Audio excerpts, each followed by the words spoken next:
السلام علیکم، آداب، نمستے، گڈ مارننگ ڈیئر اسٹوڈینٹس، کیسے ہیں آپ؟ ہم آپ کی خدمت میں ایک بار پھر سے حاضر ہیں اپنے موضوع اردو میں نظم نگاری کے فن کے ساتھ۔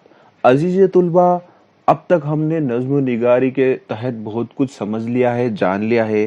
آئیے آج ہم اردو نظم کا سرمایہ سے متعلق معلومات حاصل کرتے ہیں۔ ہماری شاعری میں غزل کا سرمایہ نہایت شاندار اور قابل قدر ہے، لیکن نظم کی پونجی بھی کچھ کم رتبہ نہیں۔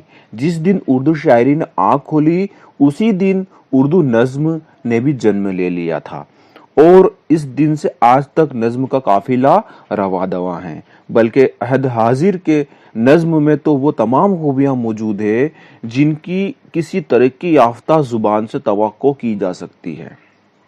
قدیم شعرائے دکن نے نظم کو کبھی نظر انداز نہیں کیا، اس لیے دکنی ذخیرے میں اعلیٰ درجے کی نظمیں ہیں اور ان میں کوئی کمی نہیں ہے۔ شمالی ہند کا اکیلا نذیر اکبر آبادی دسیوں نظم گو شاعروں پر بھاری ہے۔ اس نے بے شمار موضوعات پر نظمیں کہیں اور ہندوستانی تہذیب و معاشرت کے ان گنت جیتے جاگتے مرکب پیش کر دیے۔ اکبر الہ آبادی ایک بڑے نظم گو اور زبردست طنز نگار تھے، مگر ان کا رتبہ جس چیز نے گھٹایا وہ ہے تعصب کی اینک تھی جس سے وہ ہر شے کو دیکھتے تھے۔ دل کو یہ کہہ کر تسلی بھی دیتے تھے کہ تمہیں اس انقلاب دہر کا کیا غم اے اکبر، بہت نزدیک ہے وہ دن، نہ ہم ہوں گے نہ تم ہوں گے، مگر اپنی طنزیہ شاعری سے نئے زمانے کے بڑھتے ہوئے سیلاب کو روکنے سے باز بھی نہیں آتے تھے۔ اگر وہ ایسا نہ کرتے تو بہت بڑے شاعر ہوتے۔ آزاد، حالی اور شبلی نے نئی نظم کی بنیاد رکھنے اور اسے فروغ دینے میں کلیدی رول ادا کیا۔ ان بزرگوں کی کوشش سے اردو شاعری کے دامن کا یہ دھبا دھل گیا کہ یہاں جھوٹے عشق کی جھوٹی داستانوں اور چاپلوسیوں کے سوا درا ہی کیا ہے۔ ان شاعروں کے یہاں وہ دنیا نظر آتی ہے جو ہمارے گرد پھیلی ہوئی ہے، اور وہ مسائل و معاملات دکھائی دیتے ہیں جن سے ہم دوچار ہیں۔ چکبست اور سرور جہاں آبادی نے اپنی نظموں میں ہندوستان کی عظمت کا بیان کیا ہے۔ اقبال کی ابتدائی زمانے کی نظمیں بھی حب الوطنی کے جذبے سے سرشار ہو کر لکھی گئی ہے، لیکن آگے چل کر ان کی روش بدل گئی اور ان کی نظموں میں فکر و فلسفہ نظر آنے لگا۔ انہوں نے اپنی شاعری سے ایک سوتی ہوئی قوم کو بیدار کرنے کی کامیاب کوشش کی۔ عزیز طلبہ، اس کے بعد جنگ عظیم، رولٹ ایکٹ، جلیان والا باغ، خلافت عثمانیہ کا خاتمہ جیسے اہم واقعات ہمارے ملک میں رونما ہوئے، جنہوں نے نہ صرف ملک میں بلکہ شاعری میں بھی ہلچل سی مچا دی۔ عظمت اللہ خان کے یہاں بغاوت کے آثار نظر آتے ہیں۔ اختر شیرانی نے سانیٹ کو اپنایا۔ ترک پسند تحریک کے اثر سے جذبے کے بجائے خیال پر زور ہوا، چنانچہ نظم معرہ اور نظم آزاد کا رواج زیادہ ہوا۔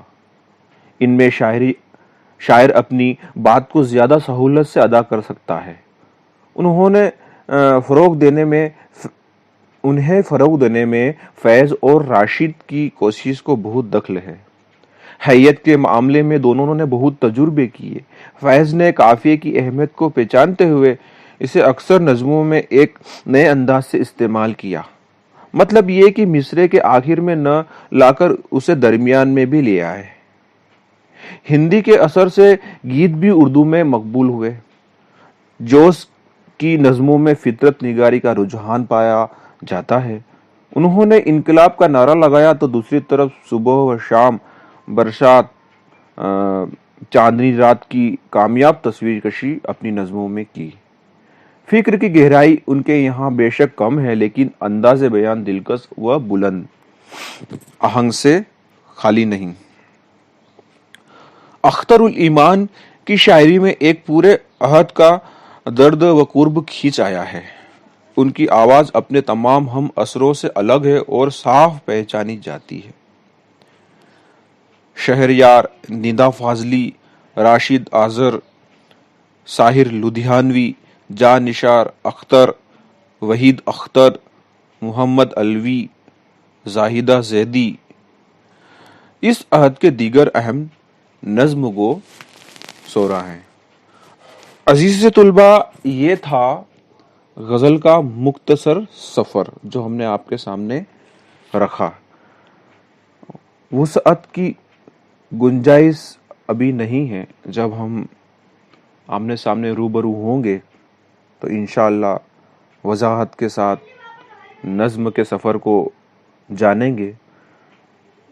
میں اپنی بات کو اب یہیں ختم کرتا ہوں اور امید کرتا ہوں آپ اس لیکچر سے فیضیاب ہوں گے اور اپنی حفاظت کریں گے اس کورونا کے دور میں، اور بے وجہ باہر نہ نکلیں.